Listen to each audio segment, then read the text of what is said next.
Papo de Criança com Cláudia Mascarenhas. Se seu olhar muda, tudo muda.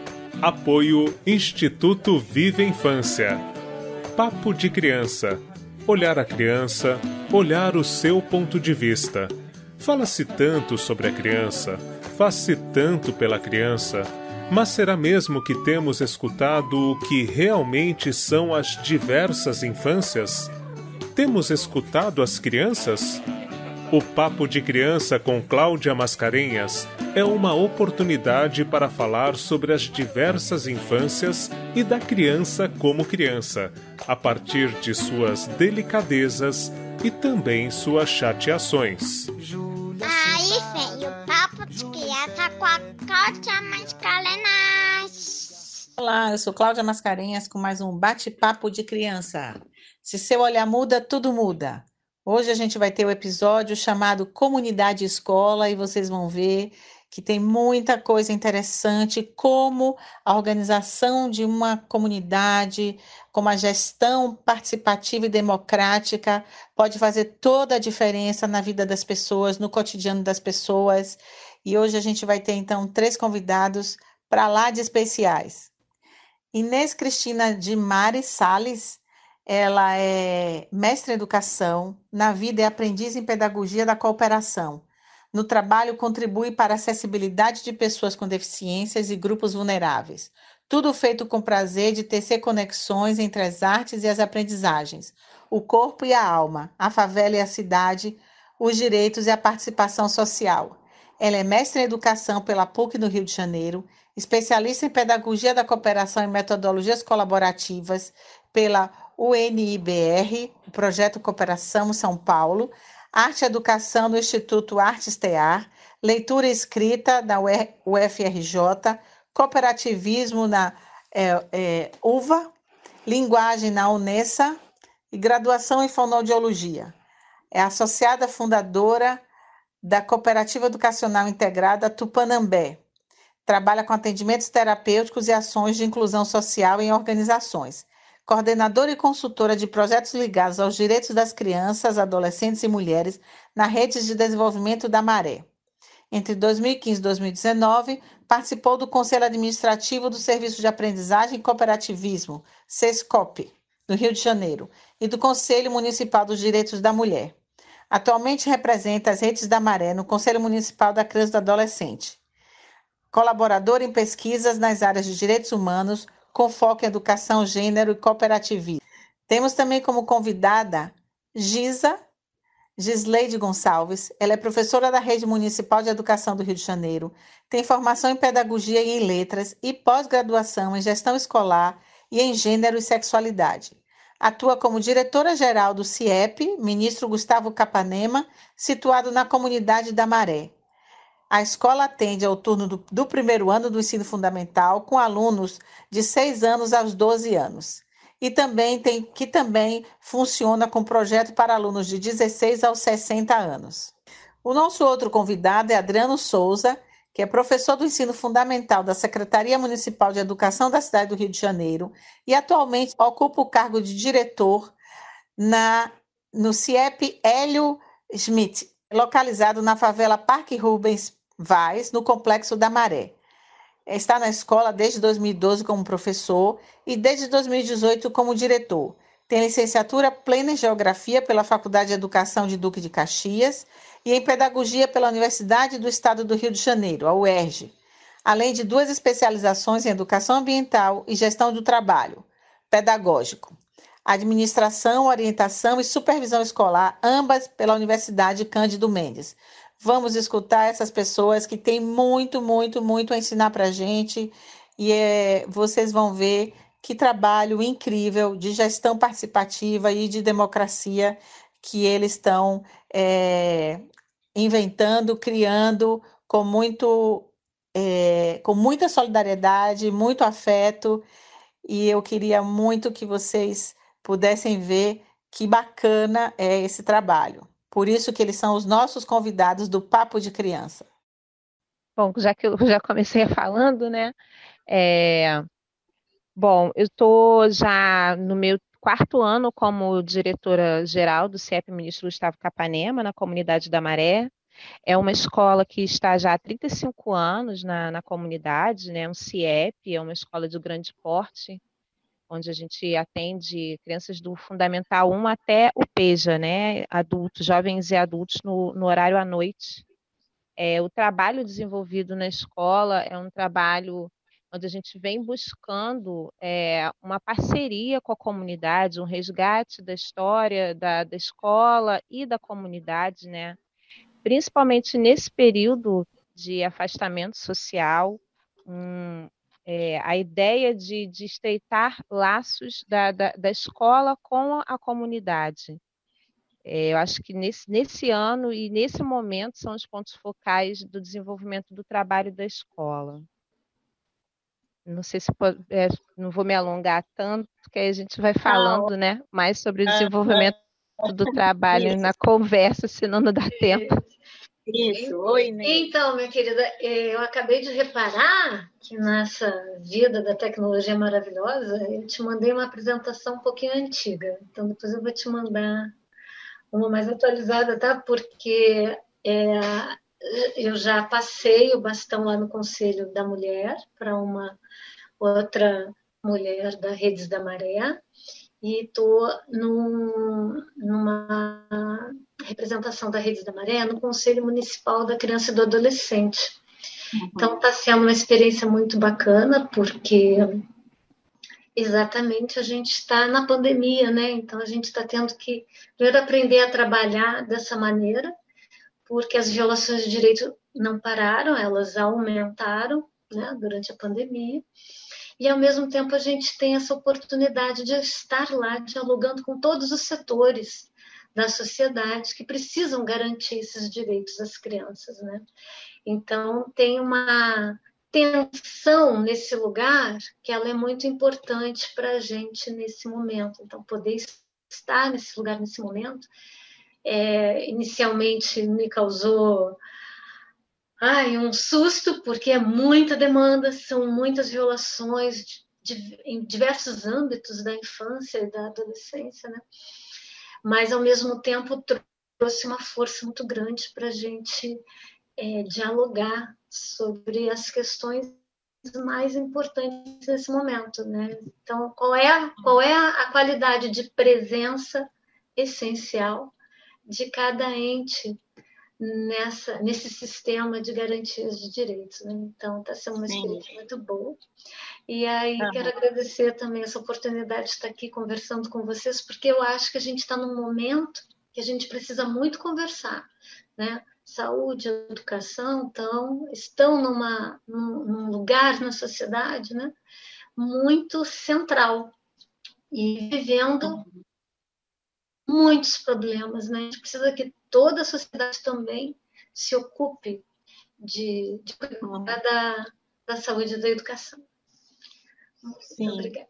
Inês, eu vou te perguntar já de início, né, se você poderia falar um pouquinho, que seja, né, se é possível, porque desse grande trabalho que vocês desenvolvem aí, né, na Maré, e conta um pouquinho, porque pode ser que tenha muita gente que escute o podcast que não saiba ainda, que tenha uma visão mais geral, e aí depois você fala, e depois a Giza e o Adriano falam do trabalho mais específico, mas acho que é interessante fazer essa introdução. Ótimo.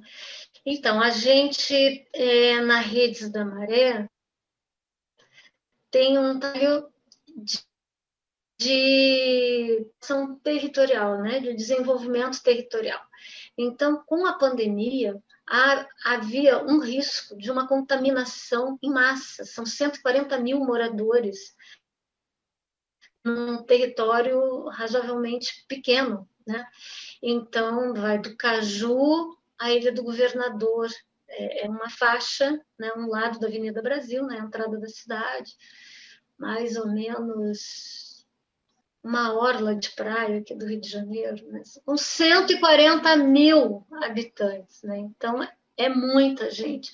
Existe um censo, né, que a Maré fez de 2013 com esses dados, né, quantidade de pessoas por casa.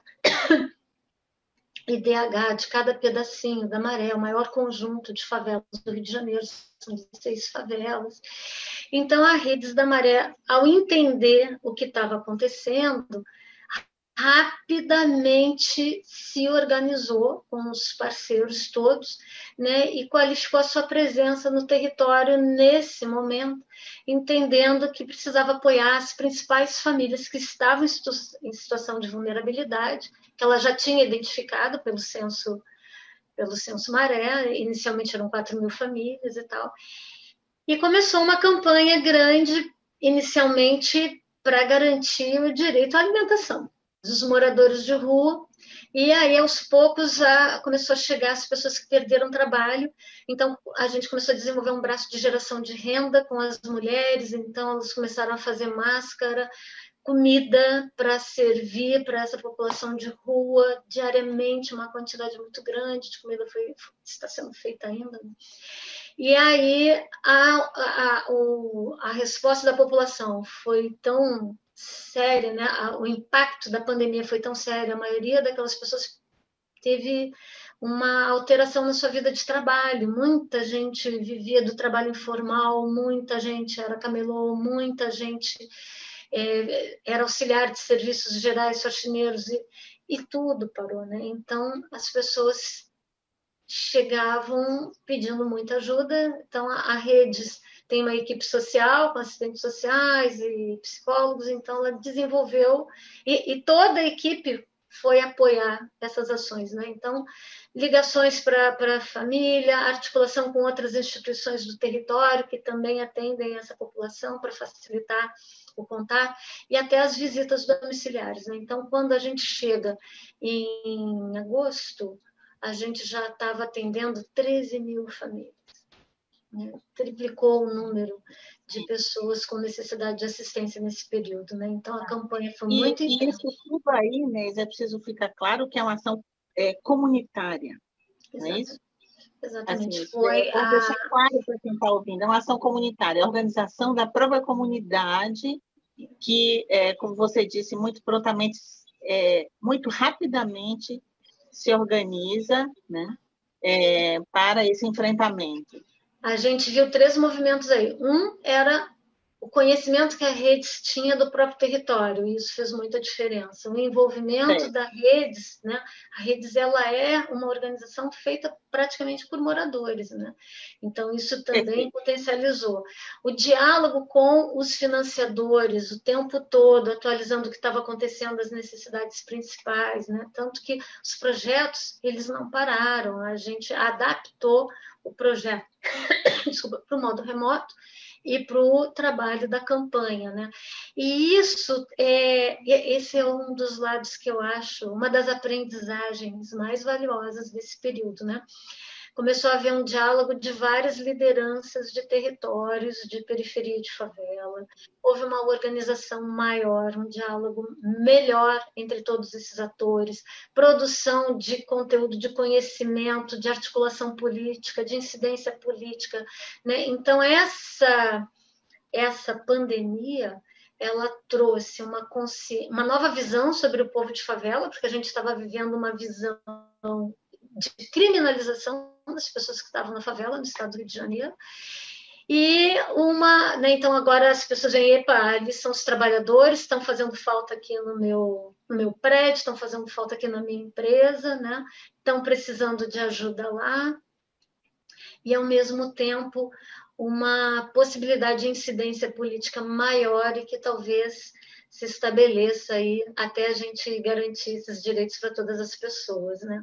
O que vem por aí, eu não sei dizer, mas vem um problema maior do que existia antes da pandemia, né? Então, a gente já tinha exclusão social antes, a gente está com uma exclusão social maior agora, a gente já tinha problemas de educação e saúde, trabalho e saneamento antes, agora eles estão escancarados para a sociedade, e os políticos vão ter que fazer alguma coisa, o judiciário vai ter que fazer alguma coisa, e a articulação das pessoas foi muito intensa. Então, talvez a gente consiga manter esse impulso de mobilização por mais tempo para enfrentar tudo que a gente vai precisar enfrentar agora, né? Para tentar equilibrar essa sociedade, né? Inês, Posso dizer paralelo a que isso, vai, Gisa, fala.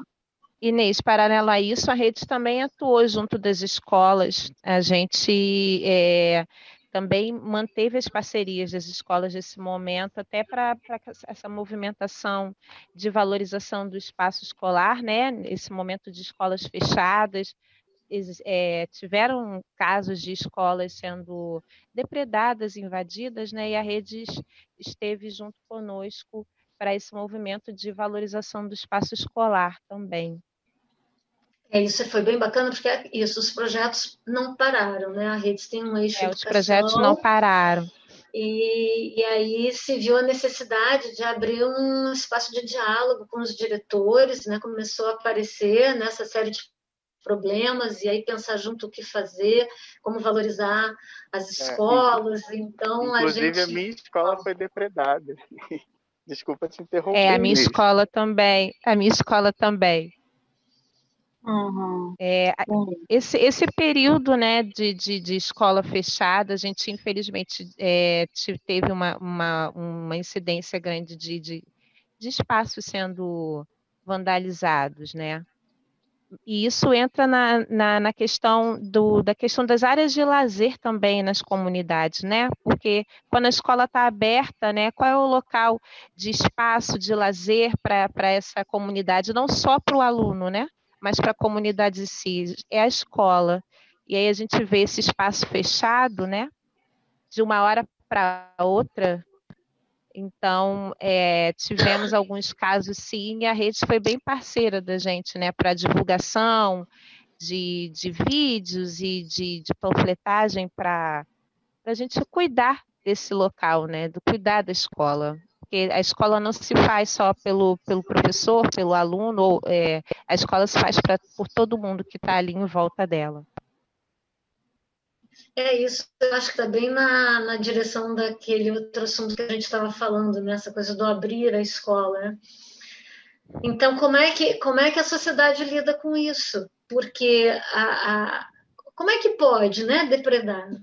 Por que pode? Qual é o plano de ação para cuidar dos equipamentos, para apoiar a população a enfrentar esse momento?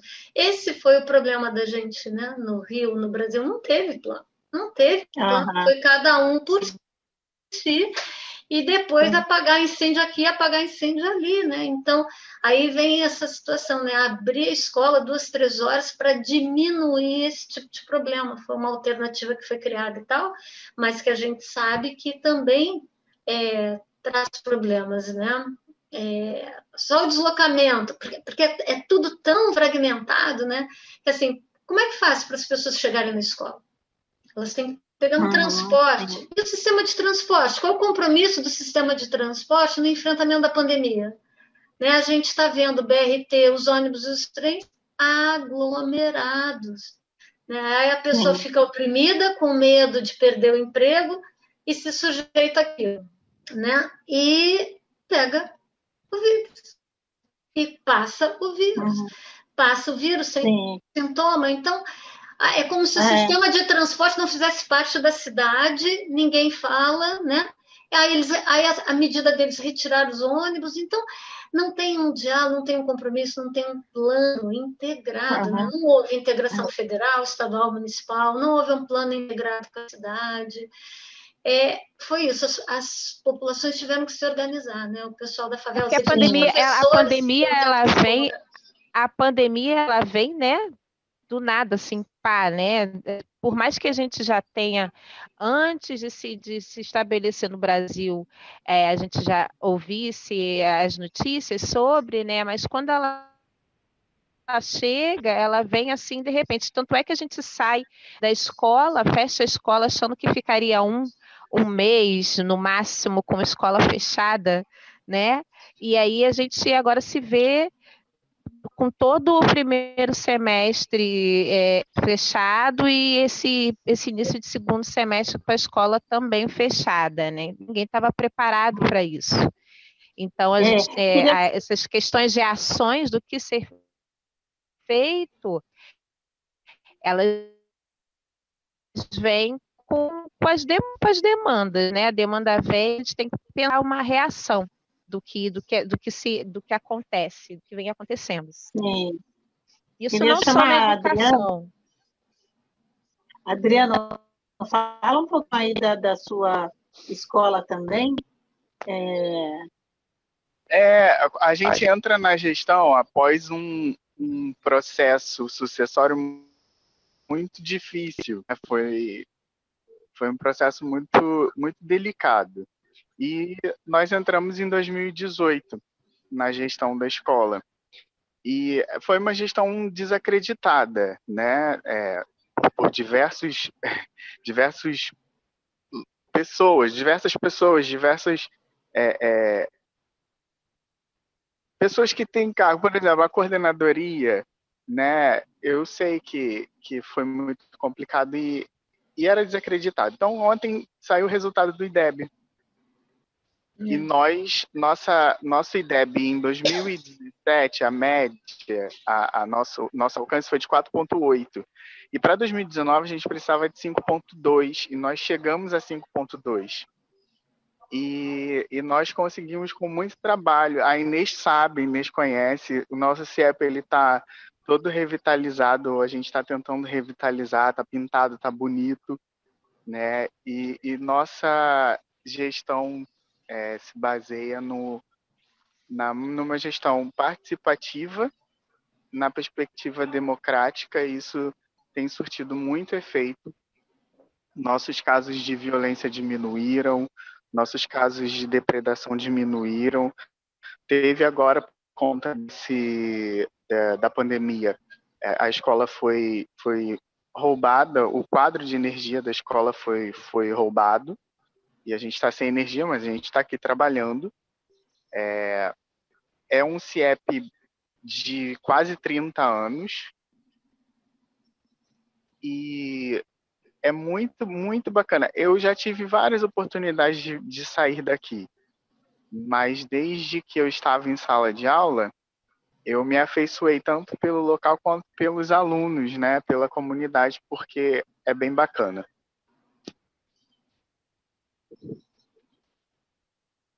O Adriano é meu vizinho, né?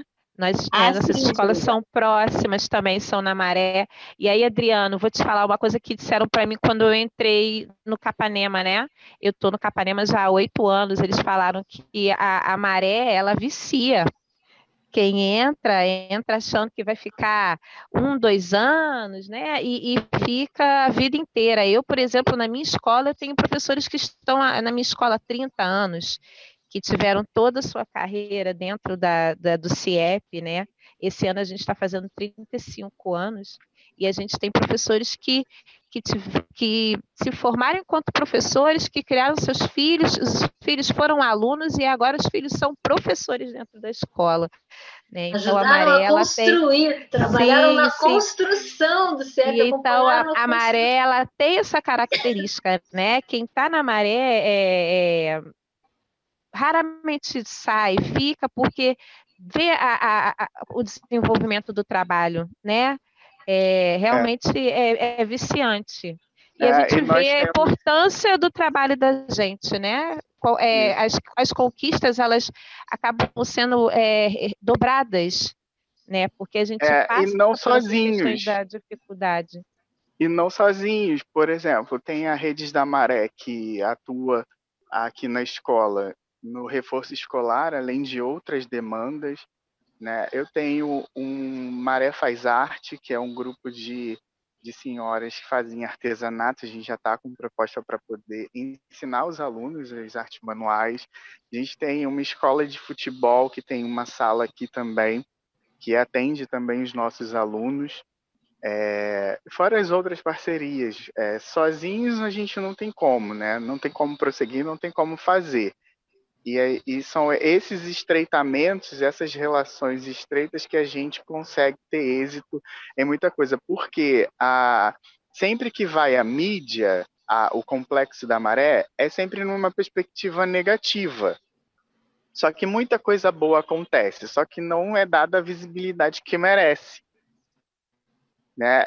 sempre que aparece na mídia é tiroteio, a carga roubada, mas esses tipos de situação, uma escola dentro do maior complexo de favelas do Rio de Janeiro consegue atingir a média do IDEB que escolas fora talvez não conseguiram. Muitas não conseguiram. Então, assim, tem alguma coisa acontecendo, não é de todo ruim, né? E isso a gente precisa dar visibilidade.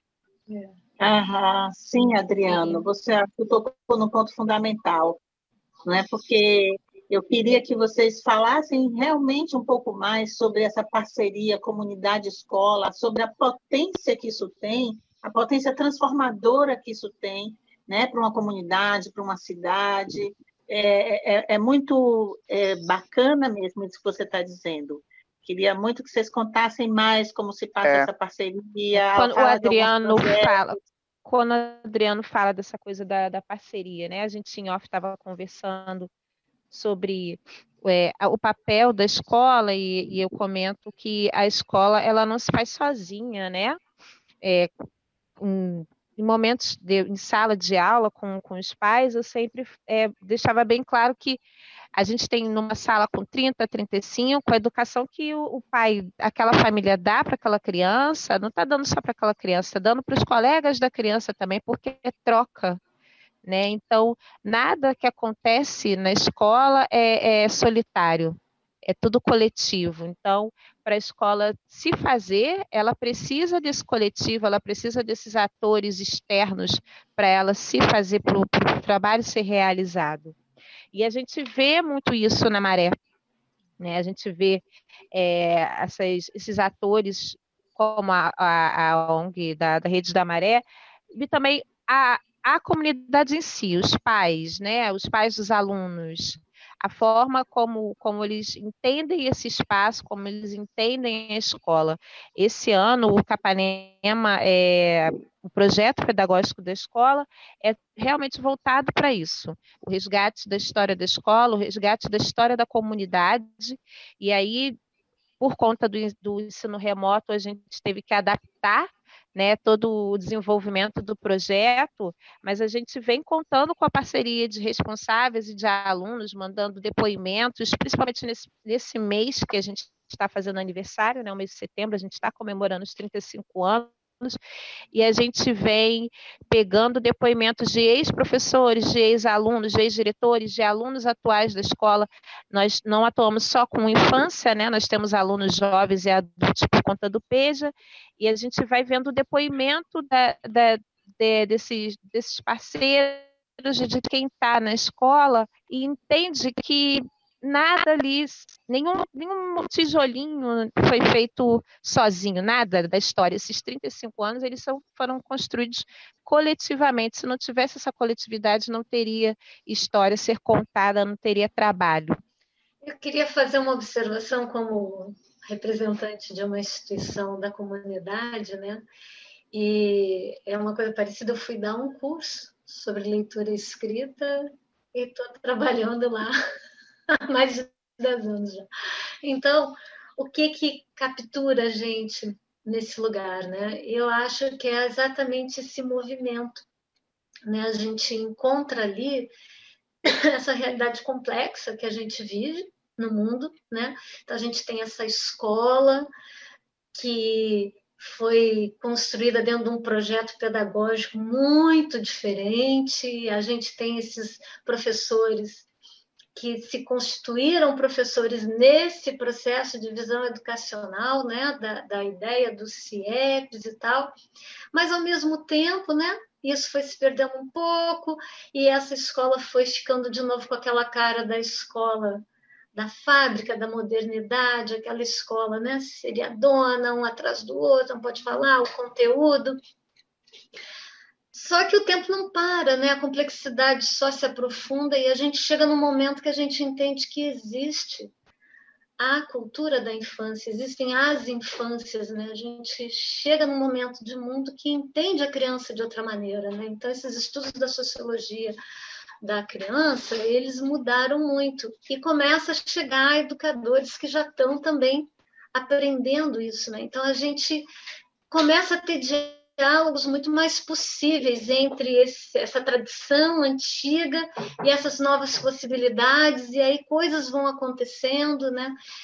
Os moradores muito próximos da universidade, da Fiocruz, começam a um pingo, né? 1% chega na universidade, mas eles começam a criar projetos dentro do território para transformar isso, né? Então a gente tem uma salinha de apoio à alfabetização das crianças que não conseguiam se alfabetizar. Daqui a pouco a gente tem um pré-vestibular comunitário e aí os projetos vão crescendo. Então começa a sair um eixo de comunicação, produzindo notícias sobre o território, diferente daquelas notícias que saem nesse jornal, né? Construindo outra consciência coletiva ali. Olha só o que a gente tem de bom, olha o que a gente está fazendo com os problemas, olha, todo mundo está sentindo que a passarela está ruim, o que a gente vai fazer com isso? Vamos conversar com fulano, com Beltrano, na prefeitura, a área programática 1. Então, começam a surgir muitas organizações, os movimentos religiosos no território também, né, são muito antigos, as comunidades de base tinham um trabalho ali, depois vem essa pulverização de igrejas evangélicas, então vai criando nesse território um caldo de relacionamentos e de instituições que diferencia a Maré de vários outros territórios, né? Então, a gente ainda encontra muitos profissionais de todas as áreas que fazem um concurso e vão trabalhar lá, né? E que chegam lá sem saber nada, né? E, por exemplo, no caso da Redes, a gente vai conversar e ver, mas será que não seria legal as pessoas entenderem um pouco mais a história, conhecerem a história, pelo menos desse lugar aqui que ela está? Então, a gente tem um projeto chamado Aula Campo. A gente vai andando pelo território e conhecendo a história, né, de todo esse lugar, como é que cada pedacinho se constituiu, por que cada lugar tem uma diferença, como é que é o diálogo com aquela realidade ali, né? Como é que essa questão toda da segurança pública impacta lá de um jeito diferente, né? A gente tem muitos professores, né, Giza, que falam assim, não, mas eu trabalhava em Costa Barros, eu achava que era o pior lugar do mundo e tal, mas por que eu vim trabalhar aqui, eu vi que é muito diferente, porque lá só tem um comando. A Maré tem, desculpa, tem 3 comandos, tem milícia, tem um batalhão, né? A Giza é vizinha do Adriano, eles têm um batalhão no meio. Sim, o sim. Adriano está do lado do batalhão, né? E o quadro de luz dele foi roubado. Quer dizer, tem umas contradições que acontecem naquele território, né? Que precisa olhar a gente realidade. Quando chega na Maré, a gente tem que se apropriar, assim, dessa geografia, do entendimento, né, de como funciona, porque a Maré tem o seu jeito de funcionar e a gente precisa entender isso.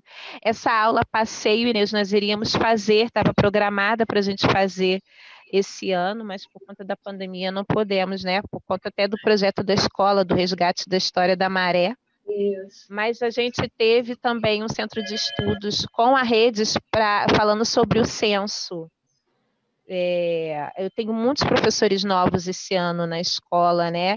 E eles precisam se apropriar, entender aonde eles estão, né? Porque se você não entende o chão, se você não entende o local onde você está, você não vai entender qual é a especificidade desse local, você não vai entender o que você está fazendo ali, para quem você está fazendo, né? Você tem que entender, reconhecer esse espaço para entender que tipo de trabalho você tem que desenvolver, qual é a clientela, que clientela é essa que você tem. Isso foi uma das questões que foram pontuadas quando a gente entra nesse período de pandemia lá na nossa escola, dessa questão do ensino remoto. Que clientela é essa que a gente tem? Quais são as considerações que a gente precisa fazer? Quais são as necessidades dessa clientela nesse momento de pandemia para a escola estar desenvolvendo o trabalho, né? Uma escola dentro da Maré, com as questões que a gente tem e as características que a gente tem, o trabalho da escola, mesmo a gente estando numa rede, né, municipal que tem diretrizes iguais, o trabalho da escola, escola na Maré não vai ser o mesmo na escola, sei lá, na Barra da Tijuca, né? A clientela é diferente, né? Quem são essas crianças que nós atendemos e qual é a demanda que essas crianças têm nesse momento de pandemia? Não só as crianças, né? A família em si. Isso faz toda a diferença, né? Às vezes, acho que a Adriana também sente isso. As pessoas que têm mais conhecimento sobre as suas crianças, sobre as famílias das suas crianças e sobre o próprio território em si, elas conseguiram chegar mais perto, elas conseguiram criar uma rede de comunicação melhor e sustentar esse trabalho da rede de parceria, né? A educação, ela está atrelada à questão da afetividade. Se você não conhece seu aluno, se você não entende seu aluno, se você não sabe a família, você não cria laços, não há troca, né? A educação, ela é feita à base de troca, né? Troca de experiência, troca de conhecimentos, habilidades e conteúdos. Então, a gente precisa saber que lugar é esse, o que esse lugar precisa. Vocês estão dizendo aqui o conhecimento do contexto, né? E do contexto que a escola está, e a relação com a comunidade fizeram toda a diferença no atravessamento dessa pandemia. Sim. Então, assim,